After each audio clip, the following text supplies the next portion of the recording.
Si persigues 2 conejos, no vas a cazar ni uno.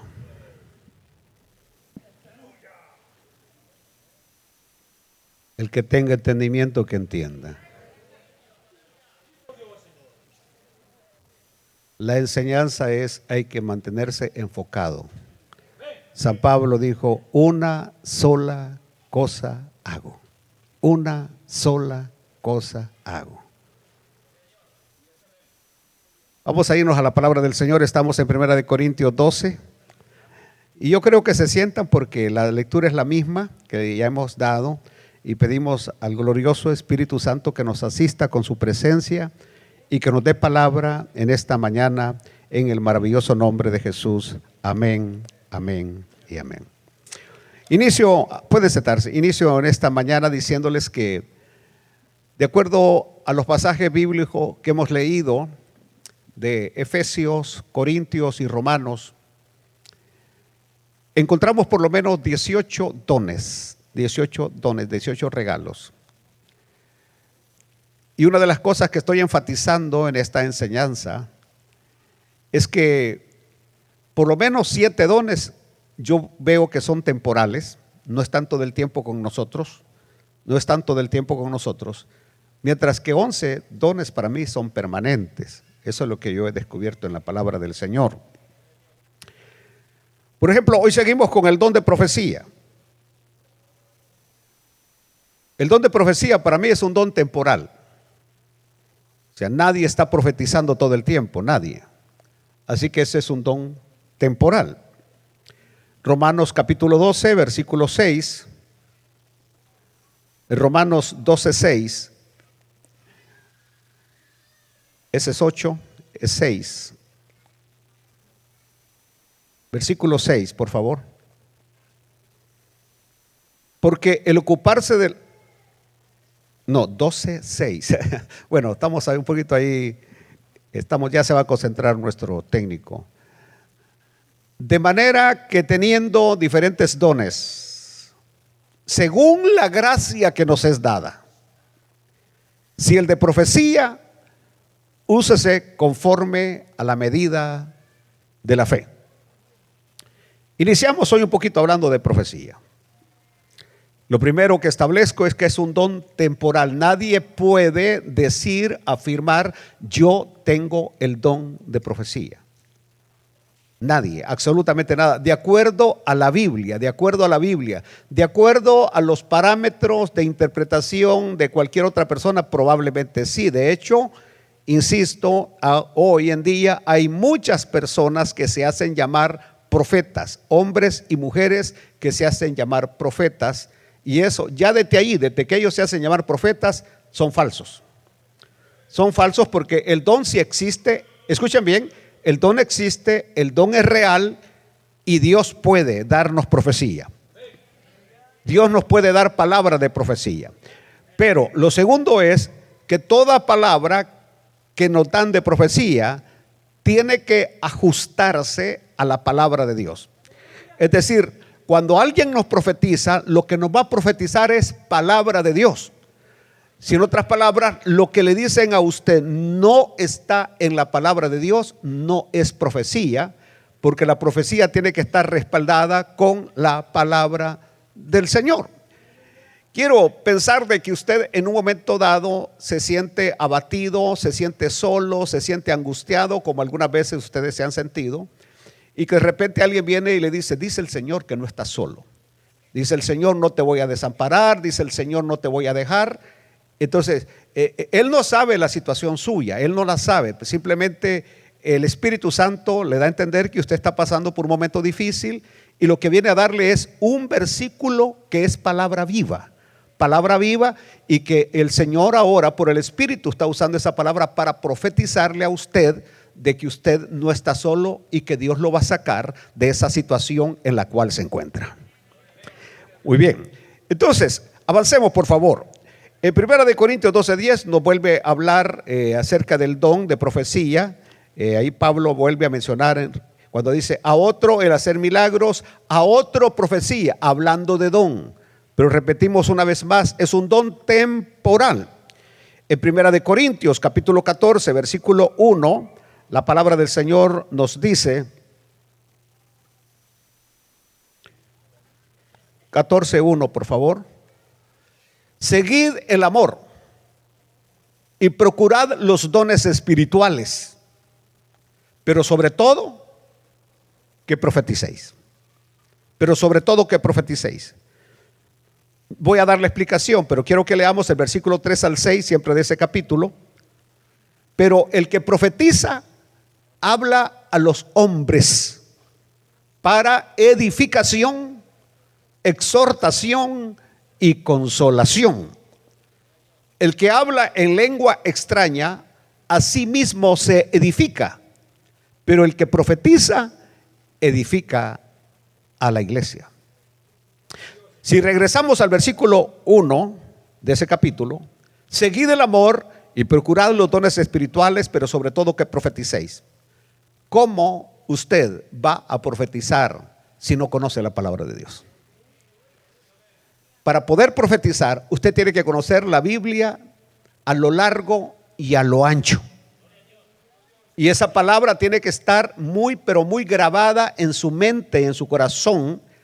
Y a la hora que el Espíritu Santo lo va a utilizar de manera sobrenatural para que usted profetice, el Espíritu Santo va a traer esa palabra a su mente y a su corazón para que se la diga a alguien. Pero si usted no conoce palabra del Señor, usted nunca va a poder profetizar, porque no conoce ni tan siquiera cuántos libros tiene la Biblia. Entonces, y ese es el problema. Hay gente que se la quiere llevar de profeta y no conoce ni cuántos libros tiene la Biblia. Entonces, para poder tener ese don de profecía, la persona tiene que ser una persona que come Biblia todos los días, que come Biblia, lee la Biblia, aprende de la Biblia todos los días y memoriza. Por ejemplo, si en este momento yo hago un concurso aquí, que el que me diga, nada más voy a pedir 100 versículos de memoria, yo le regalo $100, a ver quién se apunta. Nada más 100 de los 31,000 versículos que tiene la Biblia. Yo le estoy pidiendo nada más 100 versículos de memoria, pero que no tiene que equivocarse ni en una sola palabra del texto que me va a decir. Le aseguro que muchos de los que nos llevamos de muy creyentes acá no se saben ni tan siquiera 100 versículos de la Biblia. Hace años yo estuve en un concurso de memorización y tuvimos que parar a un joven cuando iba recitando más de 800 versículos de la Biblia de memoria y apenas iba por el Evangelio de San Juan, le faltaba todo lo demás del Nuevo Testamento porque venía desde Génesis. Y lo tremendo de ellos es que cuando comenzaron eran quizás como 12, 17 jóvenes que estaban compitiendo, no podían repetir el versículo que había dicho antes. Por ejemplo, si alguien había dicho en el principio creó Dios los cielos y la tierra, el otro concursante no podía decir ese versículo, sino que tenía que decir otro versículo. Así que cuando yo saqué las conclusiones de que aquel muchacho no decía lo que los otros habían dicho, ese muchacho se sabía 3,000, 5,000 versículos mínimo de memoria. Conocí a un predicador de Honduras, lo voy a llamar tremendo en el sentido bueno. Era un tremendo que cuando estaba predicando nunca decía palabras fuera que no estuvieran en la Biblia, sino que por ejemplo ese día él estaba predicando sobre el Espíritu de Dios y el Espíritu de Dios, la tierra estaba desordenada y vacía y el Espíritu de Dios se movía sobre la faz de las aguas y vino el Espíritu de Dios sobre y solo palabra de Dios, los 40 minutos que predicó puros versículos de la Biblia. Pero imagínese usted cuando ese hombre iba como por los 20 minutos de estar diciendo pura palabra de Dios, aquel ambiente, aquella atmósfera estaba llena de algo sobrenatural. Era la misma gloria de Dios llenando aquel templito porque era pura palabra de Dios. Aleluya. ¿Qué es profecía? Profecía es la capacidad sobrenatural de ver lo que te va a pasar en el futuro, lo que viene. Insisto, estás pasando ahorita por el valle de la amargura, por el valle de sombra de muerte. Te han diagnosticado con una enfermedad incurable y de repente viene alguien y viene y te da palabra y te dice, por cierto, yo llevé tus enfermedades, yo soy el que sano todas tus dolencias, etcétera, etcétera. Y te da la palabra y te dice el Señor que de esta enfermedad no vas a morir porque Él es tu sanador. ¿Y cómo se va a saber que lo que te ha dicho es cierto? Que te vas a sanar, que Dios va a hacer la obra. Alaben a Dios, que Dios va a hacer la obra.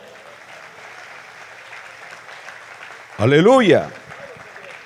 La Biblia misma fue escrita de esta manera, de manera profética. Nosotros hoy estamos viendo el cumplimiento de muchas profecías de la palabra del Señor. A lo largo de estos 2000 años que existe la iglesia, se ha visto el cumplimiento de una gran cantidad que cuando la Biblia fue escrita eran profecías, es decir, era algo que se veía allá en el futuro y que luego ellos vieron el cumplimiento exacto, real. Por eso esta palabra es fiel y digna de ser recibida por todos. Fiel y digna de ser recibida por todos. Mateo capítulo 13, versículo 14 nos dice: de manera que se cumple en ellos, la profecía de Isaías. Isaías, que había profetizado allá por el año 800 aproximadamente antes de Cristo. Isaías había dicho: de oído oiréis y no entenderéis, y viendo veréis y no percibiréis. Y ahora Cristo dice: ahora se está cumpliendo la palabra que Isaías profetizó. 750 años después de Isaías, se está cumpliendo lo que Isaías había profetizado cuando el pueblo de Israel oía pero no entendía, veía pero no percibía. Tuvieron al Mesías y no lo reconocieron, no lo recibieron, lo despreciaron, lo rechazaron y lo crucificaron. Segunda de Pedro capítulo 1 versículo 20 y 21 dice: entendiendo primero esto, que ninguna profecía de la Escritura es de interpretación privada. Escuchen bien, porque nunca la profecía fue traída por voluntad humana, sino que los santos hombres de Dios hablaron siendo inspirados por el Espíritu Santo. Por eso yo digo, en este libro no hay ni el más mínimo error. Es palabra inspirada por el Espíritu Santo. Y por eso hoy estos días que hemos tenido un debate sobre el libro de Enoc, si el libro de Enoc hubiese sido un libro apócrifo, falso, nunca Judas, el Espíritu Santo le hubiera permitido a Judas mencionar el libro de Enoc.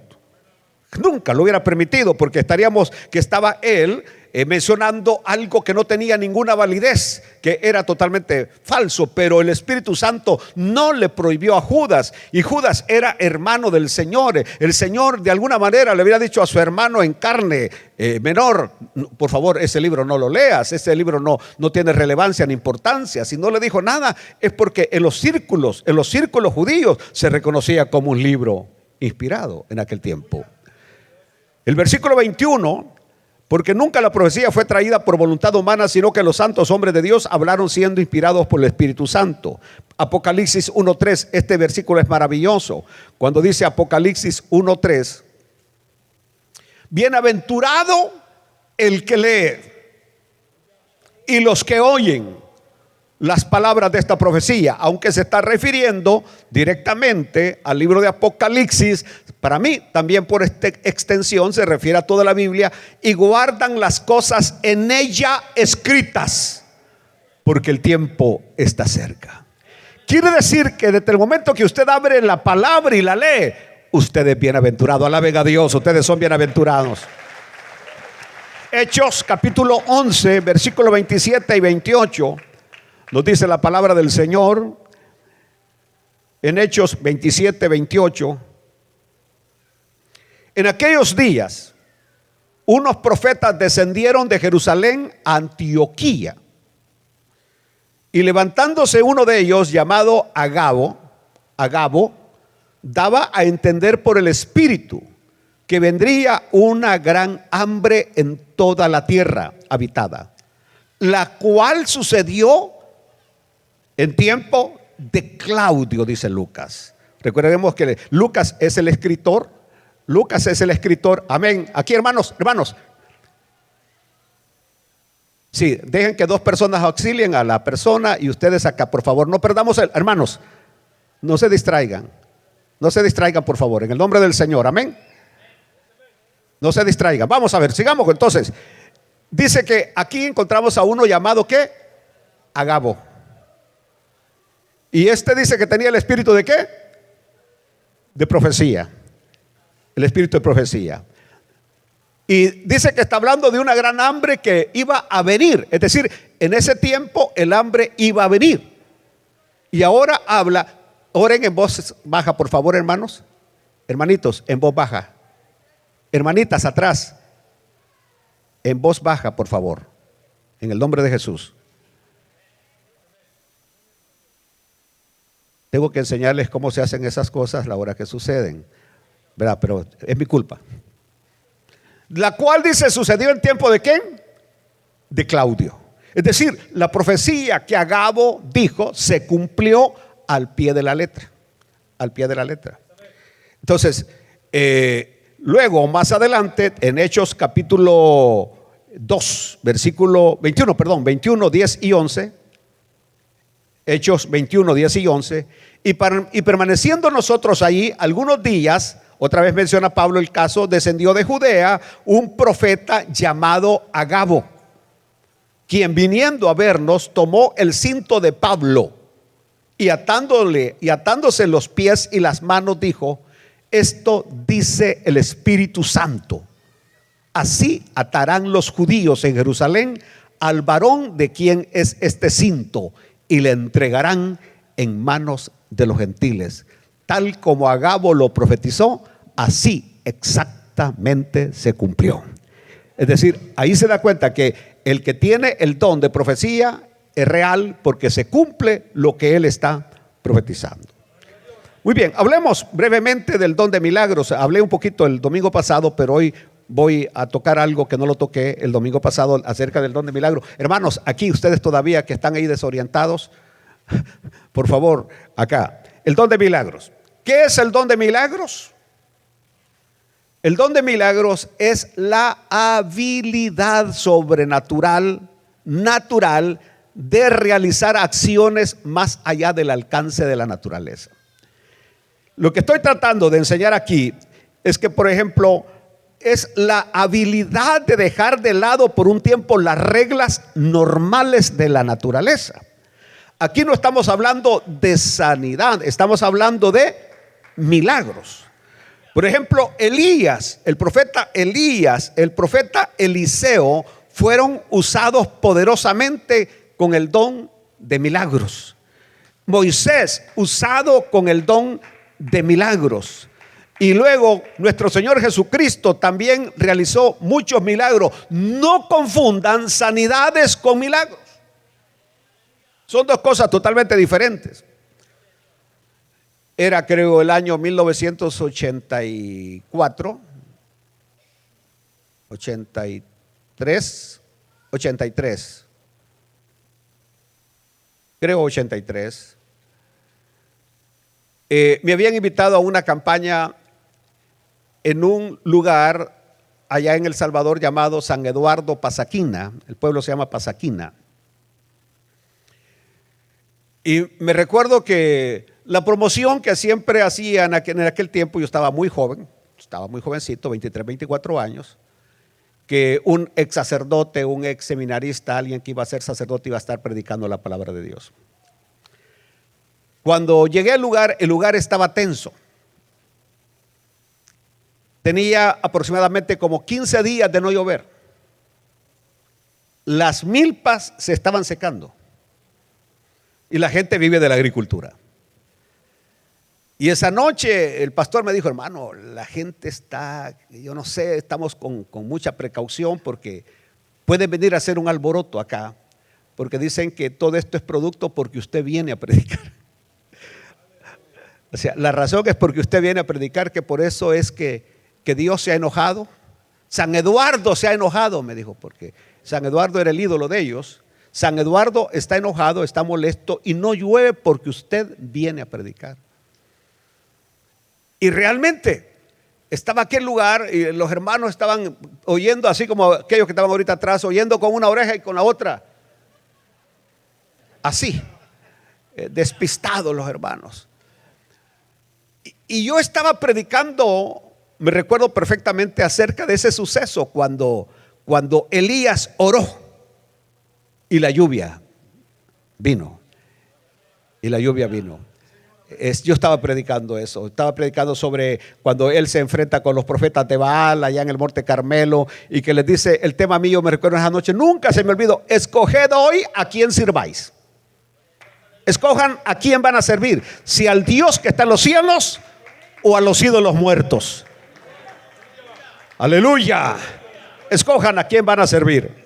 Y terminaba mi mensaje en esa noche diciendo, pero yo y mi casa serviremos a Jehová. Pero esa noche, alrededor 7, 8 de la noche, son de las cosas que por mi forma de ser me han metido en algunos aprietos. Porque estoy predicando y de repente le digo, hermanos, el Dios de ayer es el mismo de hoy y es el mismo de siempre. Si Él hizo que se cerraran las fuentes del cielo, que no lloviera por 3 años y medio, y luego con la oración de un hombre se cerraron y con la oración de un hombre se abrieron. Y les dije a ellos, ¿no creen que si nosotros hoy le pedimos al Señor, Dios puede hacer que llueva en este lugar? Pero yo estaba predicando. Yo en ningún momento les estaba diciendo, oremos, pidamos lluvia. Pero cuando yo dije eso, los hermanos se tiraron de rodillas a clamar por lluvia. Y en ese momento le dije, Señor, ¿y si no llueve? ¿Qué va a pasar y si no llueve, Señor? Pero los hermanos estaban con una fe orando, que en ese momento yo me recuerdo que estaba detrás del púlpito y empecé a orar con ellos.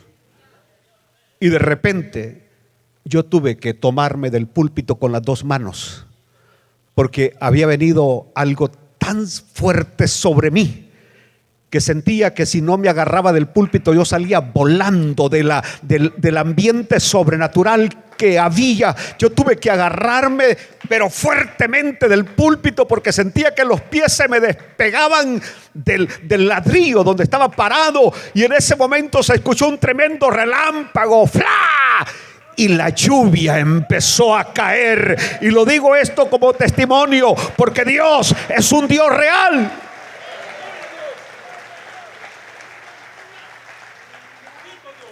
Pudiera relatar otros milagros que he visto, los he experimentado. Milagros reales, tangibles. Aleluya. Y Dios sigue haciéndolo. Si Él lo hizo ayer, Él lo puede hacer hoy. Milagros. Hablemos hoy el don de sanidad, porque si no, no voy a terminar el mensaje como el domingo. Hablé un poquito del don de sanidad, pero hoy quiero avanzar, porque esta es la habilidad sobrenatural para curar las enfermedades humanas. Es decir, ya aquí usted, cuando usa, ¿cómo se llama? Sábila, o cuando usa Big Vaporub, o usted usa cualquier cosa, ya no es sanidad. El Dios que tenemos en los cielos no necesita ni de sábila, ni de moringa, ni de nada de todas esas cosas para sanar a alguien. Él es todopoderoso. Aleluya. Así que cuando usted ya dice, me voy a tomar esta pastilla en el nombre del Señor, ni mencione prácticamente, porque el Señor quiere recibir la gloria solo Él. Pero si usted sana, gracias a Dios y gracias a esta pastilla milagrosa que me recetó el doctor García.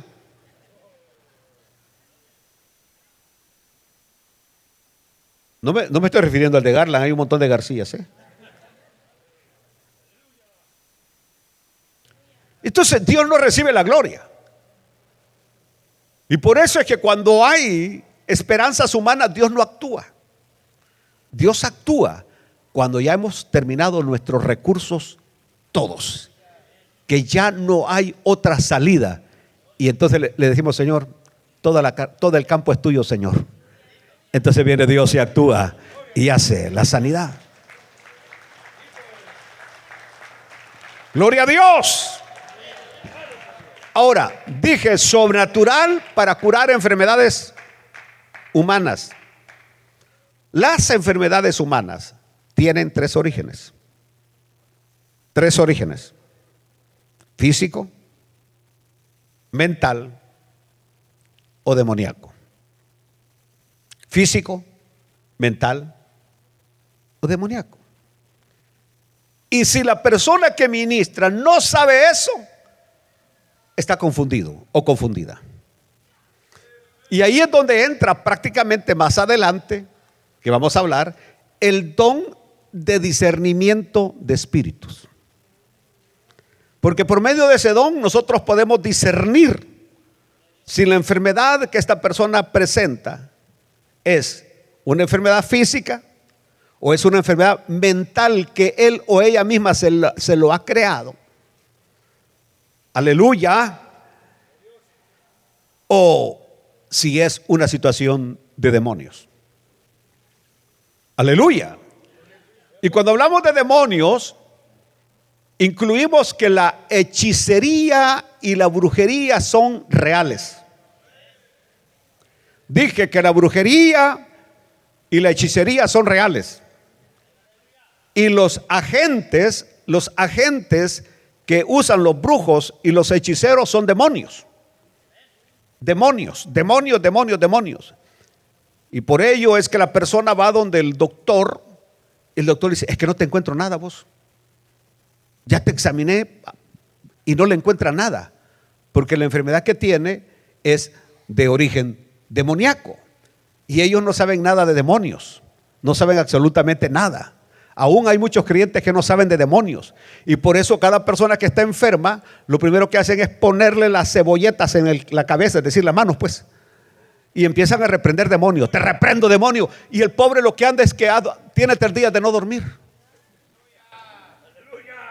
Anda con un terrible dolor de cabeza.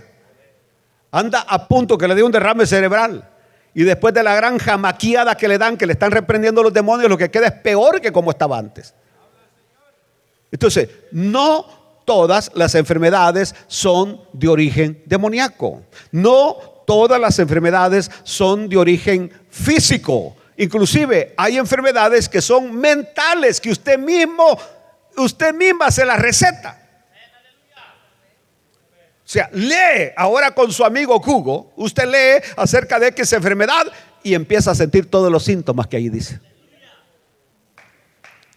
Pastor, yo creo que tengo cáncer. ¿Por qué, querido hermano, querida hermana? Es que fíjese que se me está cayendo el pelo. ¿A quién de ustedes no se les cae el pelo a usted?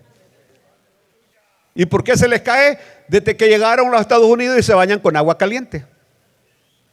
Déjense de bañar de agua caliente y no se les va a caer el pelo. ¿Ve? Cuando ustedes sacan, escuchen bien, le estoy hablando aquí palabra de sabiduría para ustedes. Cuando sacan el pollo de la refrigeradora, le tienen que poner agua caliente para que se descongele, porque el agua caliente ablanda. Cuando usted se baña con agua caliente, le ablanda el cuello cabelludo, y entonces está propenso a que se le caiga. Deje mejor temblar y no que quede pelón.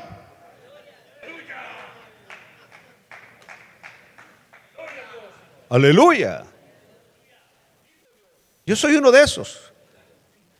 Cuando yo me baño, hasta aquí está frío, caliente, y todavía de aquí le bajo a las 11 en punto. Rica se siente el agua. Y lo único que uno hace es que se mete y se sale.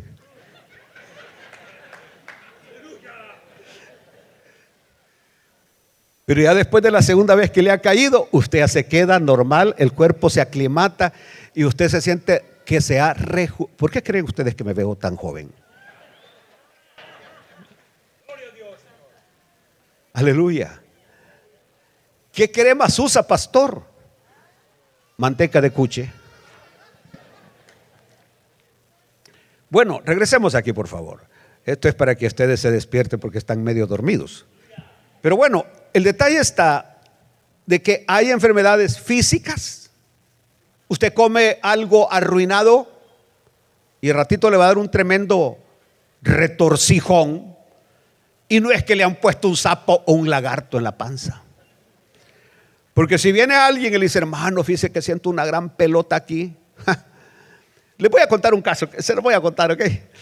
Estaba yo de pastor en La Unión y llegó un hermano que estaba recién convertido, un lindo hermano, precioso el hermano con su esposa.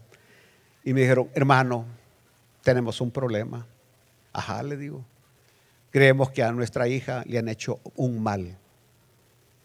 Y de acuerdo a la persona que fuimos, ellos estaban muy tiernos en el evangelio, fueron a consultar con alguien que dice, le han puesto, me dijo, un sapo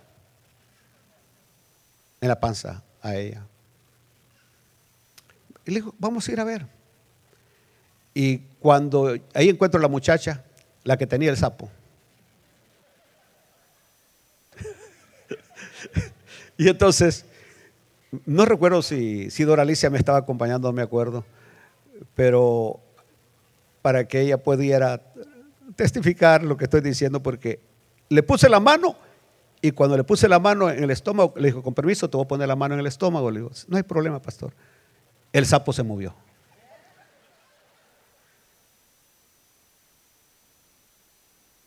Y le dije, hermanitos, ¿pueden salir un ratito afuera? Le digo, quiero platicar con ella. Y cuando salen los papás y me quedo con la muchacha, le digo, ¿cuántos meses tiene el sapo? Me dijo, pastor, que dicen que es un mal el que tengo, que me llevaron allá a San Salvador y que es un mal. No, hija, le digo, tú sabes que no. A ver, le digo, hablemos la verdad. Sí, me dijo. Entonces le dije, no te voy a meter en problemas con tu papá. Te vamos a mandar de un doctor para que te examine, que te haga la prueba. Y el doctor le va a decir, congratulations, van a ser abuelos. O van a ser abuelos.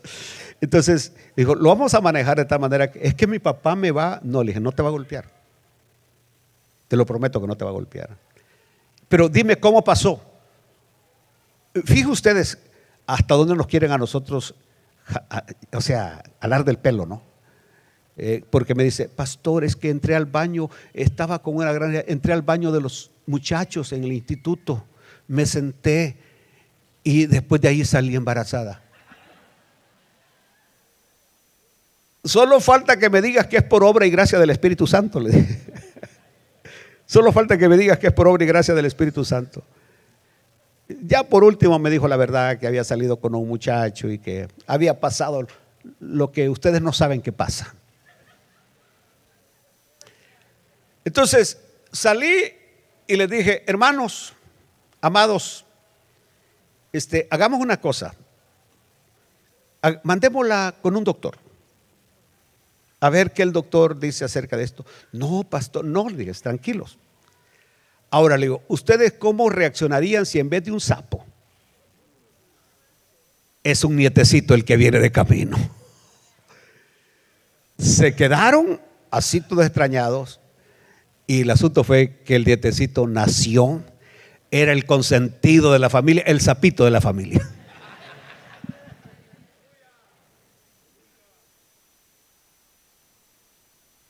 Aleluya. Pero las personas que habían orado por ella, ¿qué le decían que era? Que era un sapo, que le habían hecho un mal y que era un mal el que tenía en el estómago. Entonces, esa es falta de discernimiento. Porque hay enfermedades físicas, hay enfermedades mentales, que de esas todos tenemos un poquito. Y hay enfermedades demoníacas. Pero de todas maneras, el sanador es el mismo para todas ellas, Cristo Jesús.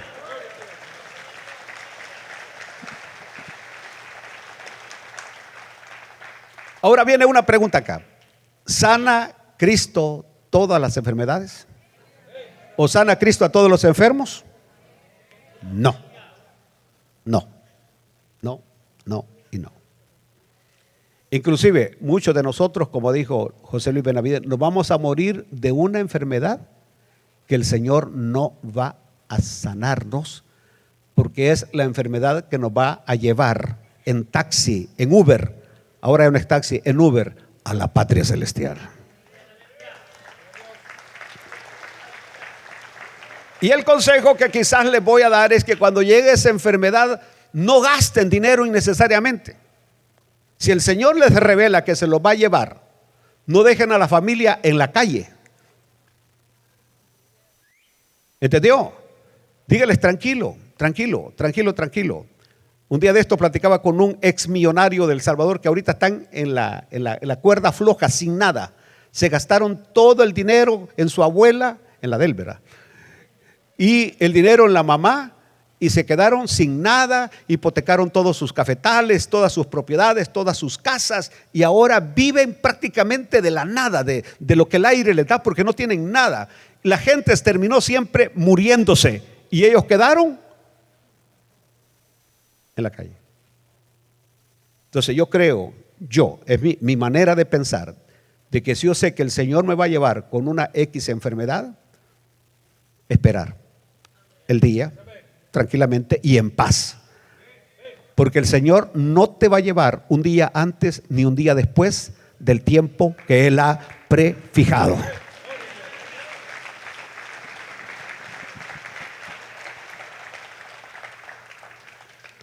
Cristo no sanó a todos los enfermos que se encontró cuando anduvo ministrando. Inclusive dice que llegó a una ciudad y no pudo hacer muchos milagros ahí a causa de la incredulidad de ellos.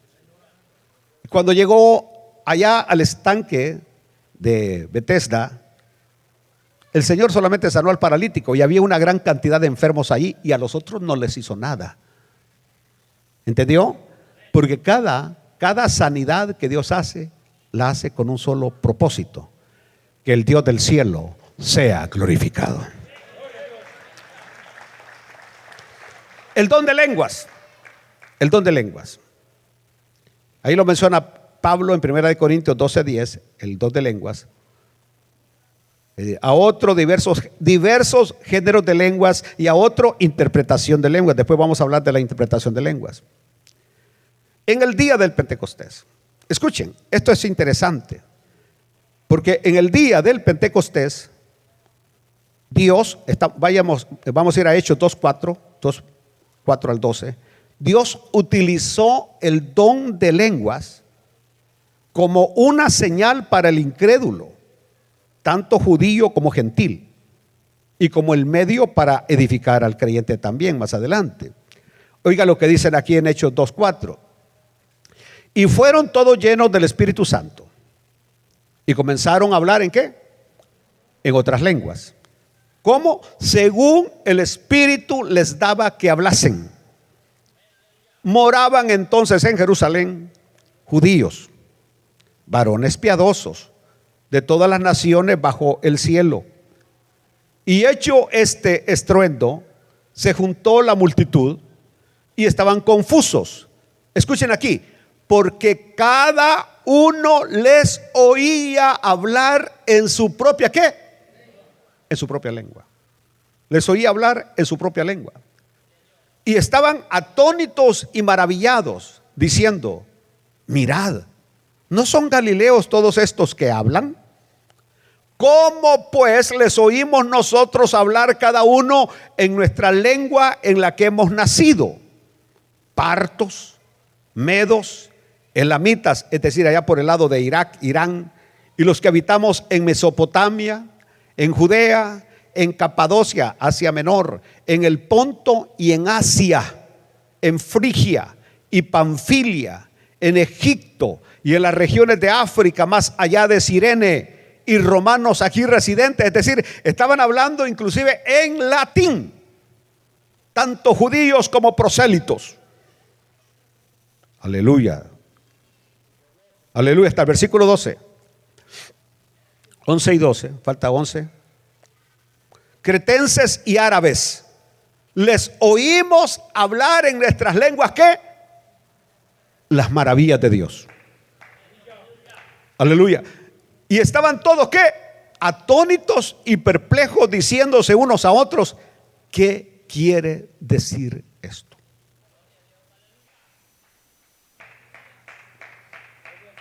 Entonces, todos estos que hablaban en lenguas, estaban hablando en lenguas que ellos nunca habían aprendido.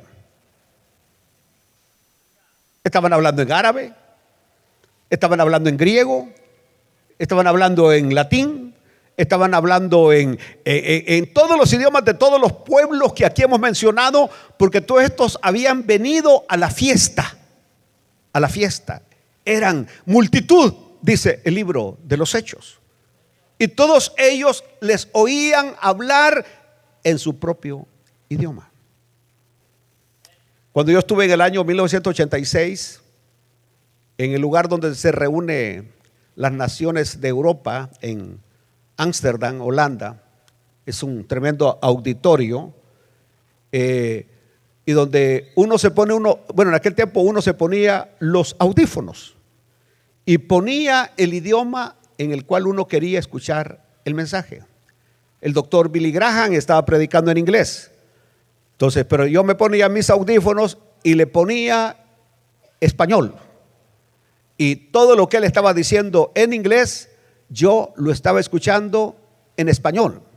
Y todos los evangelistas, que éramos 3,000 evangelistas de todo el mundo, todos estaban escuchándolo de acuerdo al país a que pertenecían. Así estaban escuchando el mensaje por medio de aquellos audífonos que traducían al idioma. Todos entendíamos perfectamente lo que se estaba diciendo. Por supuesto, ahí había una voz humana, un traductor que traducía para los de español, había un traductor. Pero aquí es donde yo inclusive pienso que no cualquiera puede ser traductor de un mensaje a menos de que el Espíritu Santo esté en ese traductor. ¿Por qué razón? Estoy predicando y el intérprete que tengo a la par, que está traduciendo al idioma que se tiene que traducir, ese va más perdido. Yo digo una cosa y él interpreta otra. Entonces el intérprete tiene que estar conectado en el espíritu con el predicador. Una de las cosas maravillosas que nosotros tuvimos en los tiempos era cuando el hermano evangelista Jimmy Swaggart predicaba, porque tenía la voz en español. Y si Jimmy Swaggart se movía, iba caminando de esta manera, el traductor iba caminando de esta manera. Jimmy Swaggart se daba vuelta, él se daba vuelta. Jimmy Swaggart levantaba la mano, Jimmy Swaggart agarraba la Biblia, él agarraba la Biblia. Era una fotocopia y la voz perfecta. Es decir, uno no se perdía nada, porque el hombre era usado al interpretar por el Espíritu Santo de Dios. Aleluya. Es decir, uno puede manejar, por ejemplo, una persona que sea bilingüe acá, que conozca bien el inglés y el español, pero a la hora de traducir se pierde. Por ejemplo, me dice mi hija, a ver cómo vamos a hacer hoy cuando tú dices chulón. ¿Cómo lo vamos a traducir en inglés? Porque no existe en inglés. O cuando decimos otras palabras muy propias de nuestro país, por ejemplo la palabra bayunco, que solo es salvadoreña, la palabra bayunco, ¿verdad? Y porque los salvadoreños decimos que si no eres bayunco no eres salvadoreño, pero esa palabra no existe en inglés. Aleluya. Bueno, ahora existe el hablar en lenguas. Y aunque no este es parte del mensaje, porque estoy hablando nada más del don nada más de hablar en lengua, que es para dar mensajes. Por ejemplo, si en este momento tuviéramos aquí, digámosle a alguien, mencióneme a un X país, o alguien de Angola, por ejemplo, y yo estoy predicando en español, y aquel no entiende ni papas de lo que yo estoy diciendo, pero de repente se levanta alguien hablando en angolés, prácticamente diciéndole la síntesis del mensaje que estoy predicando. Eso era prácticamente lo que servía el don de lenguas. El don de lenguas. Ahora existe otro tipo de lenguas, que es cuando nosotros oramos y nos emocionamos mucho, que empezamos a hablar en lenguas, y que, como Pablo dijo, eso solamente nos edifica a nosotros, no edifica a nadie. El hablar en lenguas, escúchelo bien pues. El hablar en lenguas, dice Pablo, no edifica a nadie. Nada más edifica a la persona que habla, pero no edifica a la iglesia. Él sí se edifica, pero la iglesia no se edifica. ¿Por qué no se edifica? Porque no entiende ni papas. Porque yo conozco varias palabras de griego, no hablo griego, ni mucho menos hebreo, pero conozco una buena cantidad de palabras en griego. ¿Por qué no se las menciono a ustedes? Porque si no saben el español, ¿para qué les voy a mencionar el griego?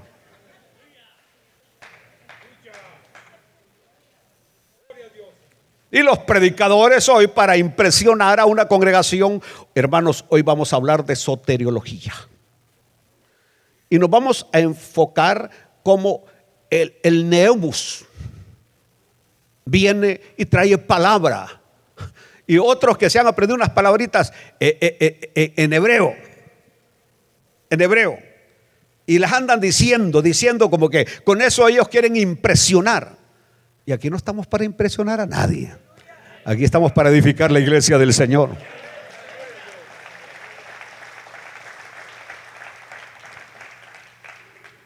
Primera de Corintios 14:4 dice Pablo: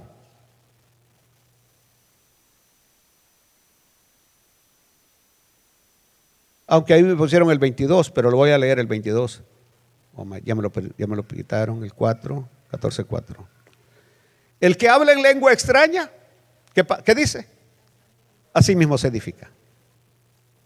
Pero el que profetiza, edifica la iglesia. Ahora, ¿qué sucede cuando nosotros los pentecostales estamos escuchando a un predicador y empieza a hablar en lenguas, que está a medio mensaje empieza a hablar en lenguas? ¿Cuál es la reacción suya? ¿Cuál es la reacción suya? ¿Ah? No los escucho. Se emocionan.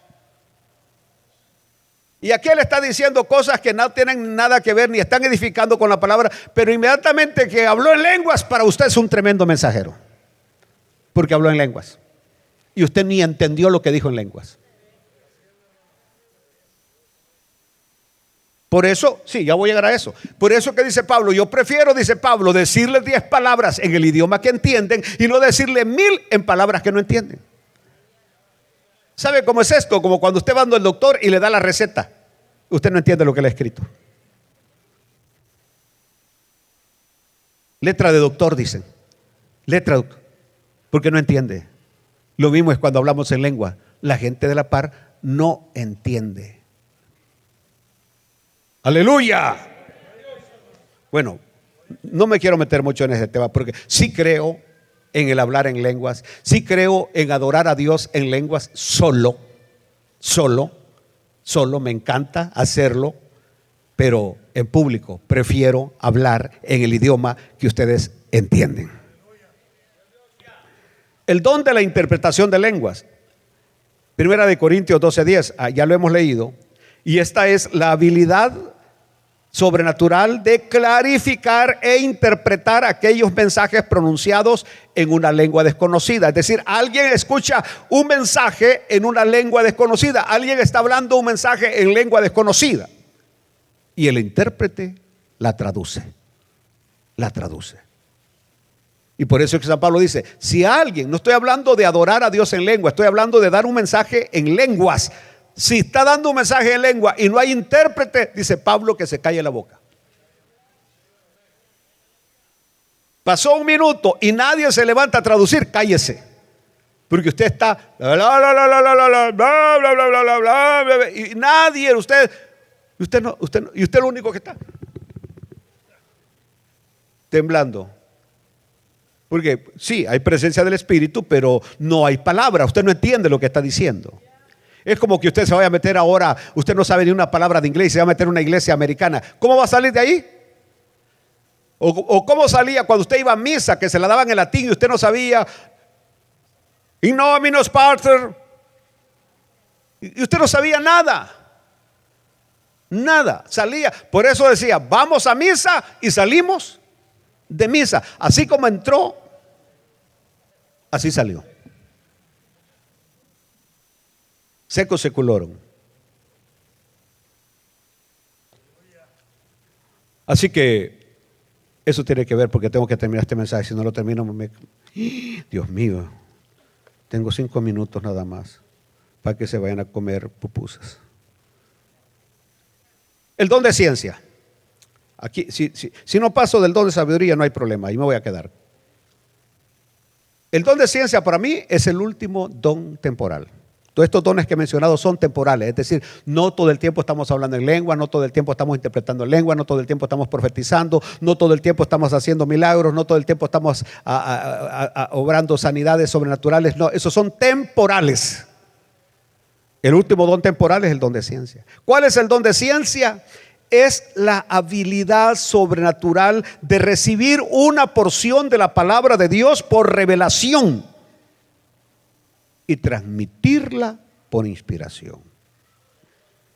Es decir, en el don de ciencia, usted aquello que no entendía de la palabra, usted lo entiende. Y hasta usted dice: ¿cuántas veces he leído esto y nunca lo había interpretado? Y ahora el don de ciencia le está dando la verdadera revelación de esa palabra inspirada. Entonces, el don de ciencia tiene que ver con llegar al fondo del mensaje original del Espíritu Santo dado en esta santa palabra. Ahora, si esa definición del don de ciencia está correcto, entonces el don de sabiduría, que es el último del que les voy a hablar hoy, se refiere a la habilidad sobrenatural de aplicar correctamente y emplear espiritualmente la información recogida con el don de ciencia. En otras palabras, vengo. El hombre sabio y el hombre insensato. El hombre sabio edificó su casa sobre la roca. Y vinieron los ríos, los vientos y dieron con ímpetu sobre la casa, pero no cayó porque estaba hecha sobre la roca. El hombre necio hizo su casa sobre la arena. Y vinieron los vientos y vinieron los ríos y las tempestades y la casa cayó porque estaba hecha sobre la arena. Y entonces viene usted y dice: es cierto, lo que dice la palabra es cierto. Ve hacer la casa sobre la arena. No se puso a pensar que iba a venir un río, no se puso a pensar que iba a venir una lluvia y una tempestad. De repente le dice a la mujer: vamos a hacer una casita. ¿Y a dónde? Aquí en la arenita, para que estemos a la orilla de la playa. Ojalá que entienda lo que he dicho. Es decir, oyó la palabra de ciencia, la palabra ciencia, conocimiento, y no lo aplicó a su vida. Aleluya. Por ejemplo, como cuando la Biblia dice: el que se levanta temprano a corregir a su hijo, ¿qué? Es sabio. El que corrige a su hijo a temprana edad es sabio. Porque como decía mi abuelo, que eso no es Biblia, pero árbol que nace torcido no es fácil de enderezarlo. ¿Entendió? Entonces hay que usar desde temprano. Y la Biblia es clara cuando dice que hay que usar la vara de vez en cuando. Entonces el que no corrige a sus hijos le está haciendo un mal en vez de un bien. Y usted lo lee y dice: amo a mi hijo, pero de repente tengo que corregirlo, tengo que disciplinarlo. Pero usted no lo hace. Es decir, le llegó la palabra de ciencia, pero no la aplicó. Aleluya. Lo que les dije hoy cuando empecé a predicar: el que sigue a 2 conejos no cazará ni uno. Usted va siguiendo a los 2 conejos, los quiere agarrar a los 2. No, tiene que agarrar uno primero y el otro después. ¿Entendió? Pero usted sigue siguiendo 2 conejos. Es decir, enfocado en 2 cosas diferentes. Entonces no aplicó, no usó sabiduría. Y ahí es donde entro. El don de sabiduría es algo que tiene que ser permanente. Voy a tomar algo, me lo tomo. Voy a ir a un lugar, voy. ¿Entendió? Voy a comprar casa, la compro, Señor, es tu voluntad. Voy a comprar en todo necesitamos sabiduría. Aún los grandes conflictos que muchos matrimonios tienen es porque no usaron el don de sabiduría a la hora de escoger con quién me casaré. ¿Y qué es lo que pasa después de eso? Después quizás llegó la persona ideal, la persona que usted no hubiera dudado en ponerse el anillo y vivir con esa persona toda la vida, pero demasiado tarde, porque usted no usó sabiduría a la hora que tenía que usar sabiduría. Y ahora le toca nada más vivir ¿cómo? Resignado. Y vivir resignado es vivir amargado. O resignada es vivir amargada. Necesitamos sabiduría. Porque termino diciéndole lo que siempre les he dicho. La vida se vive con o sin sabiduría. Alabemos a Dios, nos ponemos de pie en esta mañana. Póngase de pie. Próximo domingo, si Dios permite, terminaremos con los dones del Espíritu. Pero hoy, Padre, queremos agradecerte por regalarnos tu santa palabra, por darnos el tiempo para meditar, Señor, en ella, instruirnos, capacitarnos en ella, Padre. En el maravilloso y poderoso nombre de Jesús, te suplicamos, te pedimos, Señor, que nos des mucha sabiduría. Ese es el primer don permanente del cual he hablado hoy, Señor, que nos des sabiduría, Padre. En el nombre de Jesús. Amén y amén. Bueno, usando el don de sabiduría, una persona sabia va a venir corriendo a los pies de Cristo. Una persona no sabia dice, no, lo voy a pensar. Una persona no sabia dice, estoy muy joven, me quiero divertir, etcétera, etcétera. Porque no es sabio. Los que estamos en esta iglesia y que hemos llegado a los pies del Señor ya un poco tarde, a los pies del Señor, ¿cómo nos arrepentimos de no haber llegado más temprano a los pies de Cristo? Hoy usted tiene la oportunidad de rendirle su vida al Señor. ¿Hay alguien que le rinda su vida al Señor en esta mañana? Que levante su mano y que me diga, pastor, ore por mí. Quiero llevarme a Cristo en esta mañana, reinando, viviendo en el corazón. ¿Hay alguien? ¿Alguna persona que venga al altar a rendirle su vida a Cristo Jesús?